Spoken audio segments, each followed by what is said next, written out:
శుక్లాంబరధరం విష్ణుం శశివర్ణం చతుర్భుజం ప్రసన్నవదనం ఛాయేత్ సర్వవిఘ్నోపశాంతయే. 12వ అధ్యాయం గండ శైలోకావలోకనము. జగత్తు యొక్క తత్వాన్ని విని భార్గవరాముడు ఇంకా సందేహములు గలవాడై ఇలా ప్రశ్నించాడు.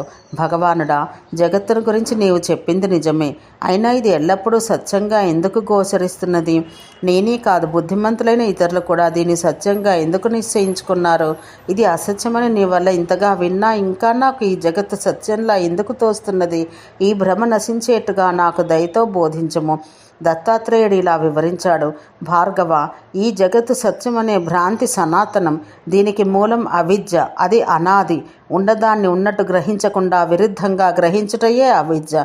దానివల్ల ఉన్న చిదాత్మను గ్రహించకుండా లేని జగత్తును ఉన్నట్టుగా దృఢంగా భావించుటయే ఈ భ్రాంతికి మూలం. మానవుల ఆత్మను తెలుసుకోకుండా శరీరమే ఆత్మ అని తలుస్తున్నారు కదా. రక్తమాంసంలో ముద్దైన శరీరం ఎక్కడ?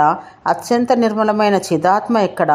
ఆత్మ చిద్రూపం నిర్మలమని తెలిసినప్పటికీ కేవలమైన భావన యొక్క దృఢత్వం చేతనే ఇంకా ఆత్మ శరీరంగానే కనిపిస్తున్నది.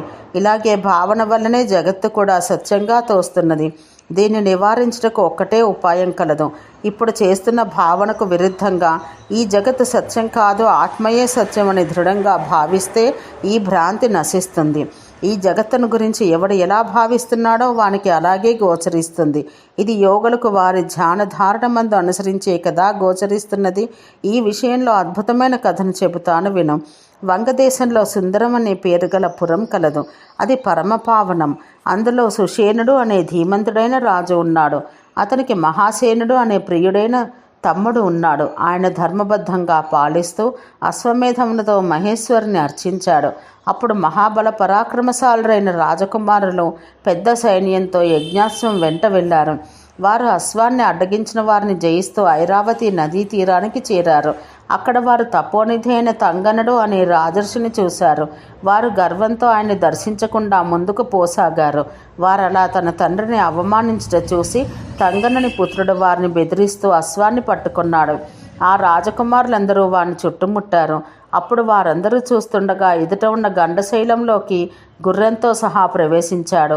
వారు ఆ గండశైలాన్ని ఆయుధాలతో పగలగొట్టారు.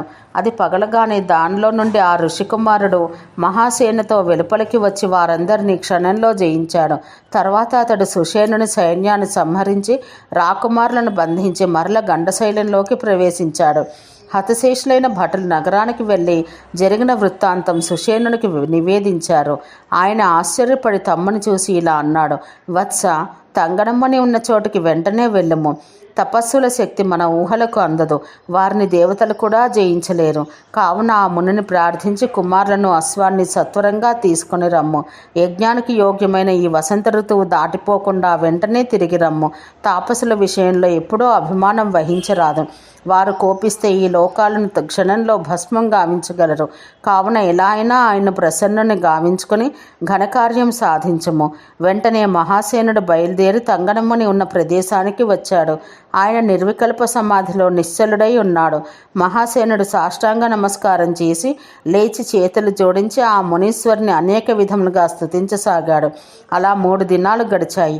ఆ స్థుతులకు సంతోషించి తంగనుని పుత్రుడు అక్కడికి వచ్చి మహాసేనుడితో ఇలా అన్నాడు. రాజా, నీ స్తవం వల్ల నేను సంతోషించాను. నీ కోరిక ఏమిటో చెప్పు, వెంటనే తీరుస్తాను. నేను ఈ తంగన మహాముని కుమారుణ్ణి. ఇప్పుడు మా తండ్రి గారు మాట్లాడరు. ఆయన 12 ఏళ్ల దీక్షతో సమాధిలో ఉన్నారు. ఇప్పటికి 5 ఏండ్లు మాత్రమే గడిచాయి. కావున నీ వాంఛితం ఏమిటో చెప్పుము. నేను తపస్సులో మా తండ్రి గారితో సమానుడను. నన్ను బాలునిగా తలంచకము. యోగులకు తపస్సులకు లోకంలో అసాధ్యం ఏదీ లేదు. ఈ మాటలు విని మహాసేనుడు అతనికి ప్రణమిల్లి కృతాంజలి అయి ఇలా పలికాడు. ఓం శాంతి శాంతి శాంతి.